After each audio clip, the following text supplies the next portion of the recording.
Eh, Buenas noches, hoy día jueves 10 de junio del año 2021. Mi nombre es Jesús Barbosa Cruz. Soy abogado y especialista en Derecho Penal Militar Policial. A través de mi canal YouTube Barbosa Abogados SRL, la página de Facebook Proyecto de Ley de Reincorporación a la Situación de Actividad, Proyecto de Ley de la Vacuna Peruana. Estamos dirigiéndonos a todo el país mediante estos videos que compartimos respecto al manejo administrativo disciplinario tanto de las Fuerzas Armadas como de la Policía Nacional para plantearles casos concretos y su forma de resolución, su forma de adecuación en defensa y lógicamente el resultado de relevar de los cargos a los que son cuestionados como infractores de la ley administrativo disciplinaria. Bien, en esta oportunidad vamos a hacer una pregunta a todos. ¿Es posible que un efectivo policial o militar que se encuentre en la situación de retiro sea sancionado posteriormente mediante una resolución sancionatoria con sanción de rigor? ¿Es posible? Todos dirán, pero si el efectivo policial o militar ya está en la situación de retiro, ya está retirado, es un civil, ¿cómo le van a sancionar con una imposición de rigor de 10, 15 días de rigor de acuerdo al régimen disciplinario? Bueno, señores, sí es posible. Sobre todo en la policía sí es posible. Les voy a contar un caso. Aquí está el caso. Y cómo estoy planteando el recurso impugnativo de apelación en vía de nulidad, lógicamente, para que sea absuelto de esta supuesta infracción sancionadora. Bien, el caso se trata del señor George Junior Monzón Cotarate, que encontrándose en la situación de retiro a la fecha, en el año 2021, la Inspectoría General de la Policía Nacional del Perú, la Dirección de Investigación, la Inspectoría Centralizada del IMI Callao número 1, con fecha 23 de abril del año 2021, en la resolución 332-2021, Inspectoría General de la PNP, DIRIN IEDLC número 1, en la hoja de trámite número 2017-084-4333-53 del 17 de noviembre del 2017, impone a el señor Monzón Cotarate George Jr., en su artículo primero, sancionar con 10 días de sanción de rigor por la comisión de la infracción muy grave identificada en el Código de Infracción G38, fracasar en el cumplimiento de la misión o incumplir la responsabilidad funcional asignada por desidia, imprevisión o carencia de iniciativa de la Ley 3714 del régimen disciplinario de la PNP, conforme a los fundamentos expuestos en la parte considerativa de esa resolución. Y ordena notificar al administrado. Lógicamente el administrado, al dirigirse a mi despacho, estamos promoviendo el recurso impugnativo de apelación. Bien, tengo que centralizar primero, para que ustedes tengan la idea puntual, concreta, los hechos de este suboficial Monzón Cotarate George ocurren entre julio del 2016, en que se le entrega un conjunto de carpetas fiscales para que sean diligenciadas, y el 30 de marzo del 2017, cuando es herido de bala en una intervención, hospitalizado en el hospital de la policía. Se le da 30 días de descanso médico, luego que regresa a la DINPOL, donde estaba trabajando.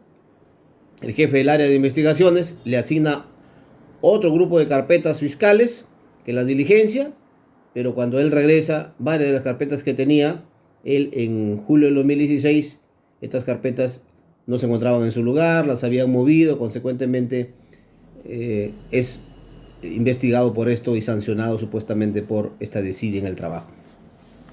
Bien, la resolución 332-2021 habla de temas que tenemos que ir centralizándolos en el tiempo.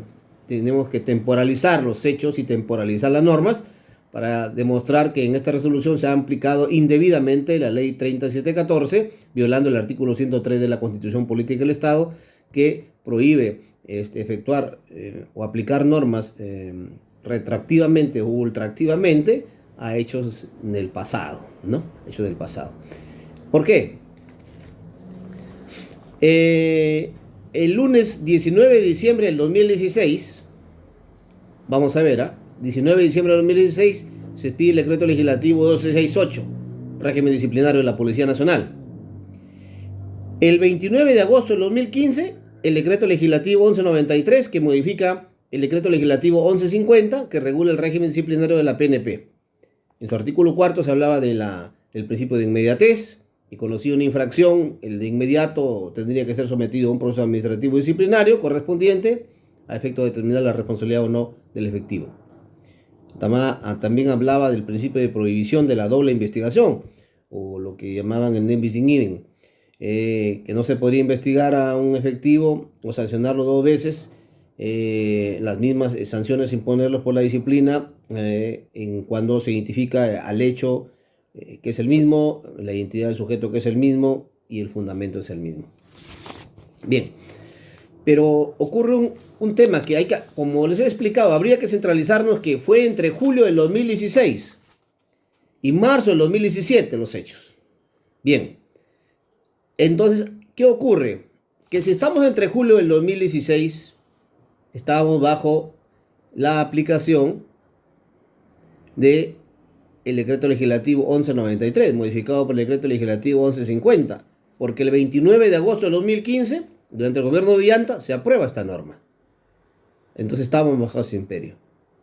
Recordemos, decreto legislativo 1193, modificado por el decreto legislativo 1150, que es la norma por el principio de temporalidad que lo ubicaba, con la cual debería el órgano de inspectoría ubicar los hechos, investigarlos y sancionarlos. Bien, pero la resolución objeto de comentario y lógicamente de impugnación 332-2021 termina en su artículo primero resolviendo que se le impone al efectivo 10 días de sanción de rigor por incumplir la responsabilidad funcional asignada a la desidia bajo la ley 3714. Pero ¿qué pasa con esta ley 3714? ¿Por qué no se debió aplicar esta norma? Y eso es lo más importante que yo quiero destacar. Se ha aplicado indebidamente una norma para resolver una resolución de un caso del pasado. Es decir, al pasado se le ha aplicado una norma que no existía en su momento, que era en el 2016. Porque todos recordemos que el 30 de diciembre del 2017, miren, si los hechos fueron entre julio del 2016 y marzo del 2017, esta ley 3713 y 3714 no estaba vigente. Esta ley ha sido vigente 9 meses después, es decir, el 30 de diciembre del 2017. Se ha vulnerado el principio de temporalidad, principio de legalidad, principio de estabilidad, proporcionalidad, etc. Y el debido proceso, lógicamente. Y termina esta resolución 332-2021 mencionada violando el principio de motivación de las resoluciones, porque tiene una motivación aparente. Y no solamente aparente, tiene una motivación incongruente. Porque ¿cómo se va a aplicar una norma a un hecho prácticamente que no era inexistente, que no ni siquiera se había dado el hecho en el 2000, a partir del 30 de diciembre del 2017, sino en julio del 2016? Bien. ¿Cómo resuelve este caso? También hablan del artículo 28 en el fundamento tercero, hablan del artículo 28 del decreto legislativo, del decreto de urgencia 029-2020, del 19 de marzo de 2020, que habla sobre, publicado en el Diario Oficial del Peruano, que habla sobre el tema del COVID y que se publicó para el cómputo de los plazos y el inicio de la tramitación de los procedimientos administrativos que se encuentran sujetos a plazo en el sector público y que están comprendidos en los alcances de la segunda disposición complementaria y final del decreto de urgencia 026-2020. Bueno, eso se refiere al cómputo de la suspensión de los plazos. Están aplicando normas a un hecho del pasado, normas que son del año 2020, a un hecho del 2016, una norma del 2020, violando el principio de temporalidad y de retroactividad de las normas, artículo 103 de la Constitución.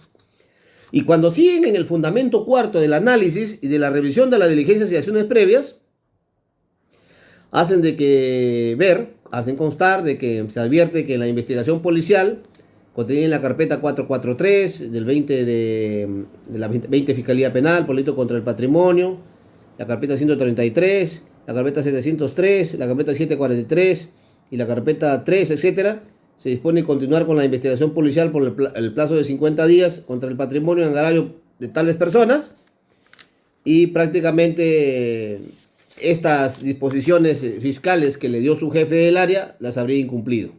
Pero estamos hablando del caso del 2016. Luego de narrar todos los que fueron decretadas y estuvieron a cargo del suboficial investigado, incluso en el punto cuarto dicen hoy en situación de retiro por medida disciplinaria. Mire, tienen conocimiento expreso que el suboficial se encuentra en retiro por medida disciplinaria, pero le ponen sanción de rigor, siendo un civil. Mire lo que está sucediendo acá. Esto está sucediendo en la Policía Nacional. Están violando todo tipo de procedimiento, pero le han impuesto.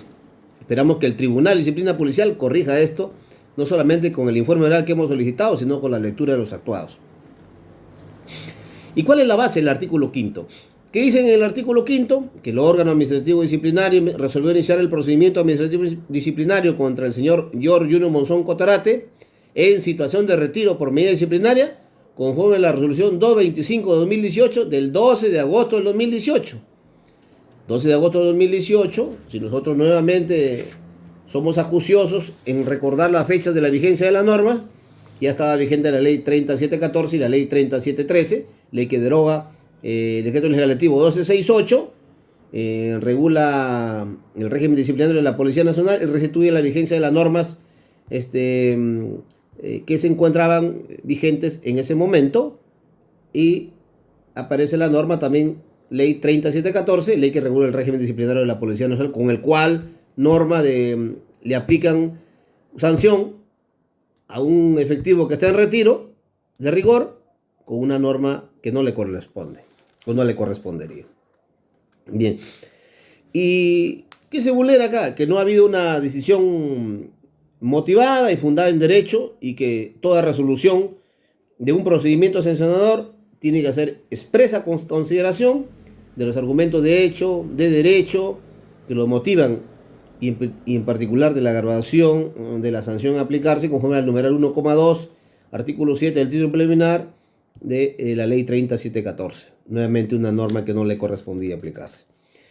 Después hablan incluso acá que se habla de la constancia de abocamiento y que el investigado no hizo uso de su derecho de descargo, no presentó abogado, y bueno, como no presentó abogado y no hizo su descargo, consecuentemente continuó la investigación, se formuló el informe 185/2020 del 6 de agosto del año 2020 y se concluyó que ha incurrido en la comisión de la infracción grave prevista en el anexo 2 de la tabla de infracciones y sanciones graves contra la disciplina, con el código de infracción G38, fracasar en el cumplimiento de la misión o incumplir la responsabilidad funcional asignada por desidia, imprevisión o carencia de iniciativa.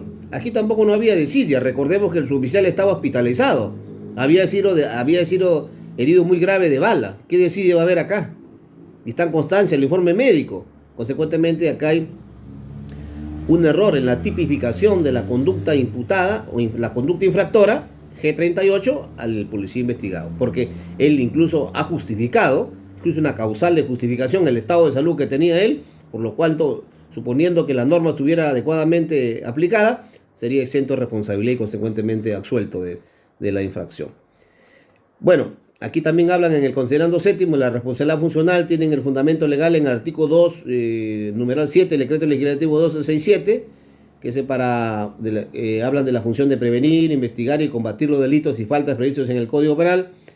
Y bueno, en el número 8, obtener y custodiar, asegurar y procesar indicios o elementos probatorios relacionados con la prevención e investigación del delito, poner oportunamente a disposición de la autoridad competente, la número 10, etc.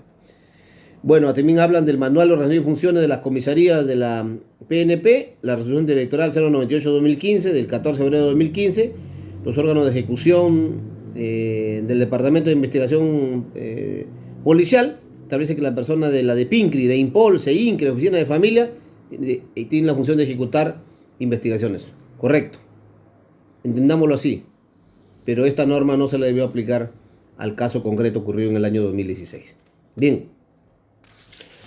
Nosotros estamos considerando que también acá le ha faltado la orientación de una defensa eficaz, de un abogado que conozca el procedimiento administrativo disciplinario. Le ha faltado su descargo correctamente para aportar pruebas de descargo. y básicamente también le ha faltado, lo que estoy seguro debe ser un aporte sustantivo, modestamente, de lo que yo pienso, y cuando el suboficial no tiene abogado debe ponérsele un defensor de oficio de la Policía Nacional o del Ministerio de Justicia para que pueda garantizar sus derechos. Acá no ha habido ninguna defensa, no se presentó, dicen, bueno, y ellos han hecho ya como han querido el informe policial, y prácticamente ahorita han notificado la resolución que ha sido objeto de impugnación por nosotros. Tenemos que tener en cuenta el principio probatorio de descargo, la historia clínica, la declaración del efectivo policial, los informes del oficial que le dieron los expedientes, los informes de las fiscalías que supuestamente han incurrido en un agravio o infracción a las carpetas fiscales. Tiene que ver el manual de organización y funciones de la comisaría, el manual de organización y funciones de la CEIMPOL y todas las directivas que se hayan podido impartir en ese momento. Existe la causal de justificación, desde mi punto de vista, por su salud, con la cual él debería ser absuelto, a pesar que está en la situación de retiro de una medida de sanción de rigor que como civil se le está imponiendo como si estuviera en actividad. Bien, muchísimas gracias por la atención. Me despido nuevamente, soy Jesús Barbosa. Estamos tratando de poder seguir y continuar con el proyecto de ley de reincorporación a la situación de actividad militar policial de suboficiales, especialistas y personal civil. Invito a los delegados a que continúen con las firmas. Yo he cumplido con la parte de la creación del proyecto de ley, como estamos haciendo también con la vacuna peruana, pero ustedes, a cargo de los delegados, por favor, dedíquense a recolectar más firmas. Por favor, comuníquense a mi celular 98 92 44 962, a través de Facebook al proyecto de ley de reincorporación a la situación de actividad militar policial, también a los integrantes del proyecto de ley de la vacuna peruana, y apuntando hacia un gran congreso nacional e internacional de biología y biotecnología a efecto de encontrar la solución final al tema de la vacuna peruana y al tema de los virus que vienen atacando la pandemia a nivel mundial. Finalmente, agradecerle la oportunidad a todos por seguirme en mi canal de YouTube. Invito a que cualquier consulta del tema puedan llamarme o escribirme a mi correo gbarcruzperu@gmail.com o llamarme a mi celular de contacto 98 92 44 962. Muchas gracias y a sus órdenes.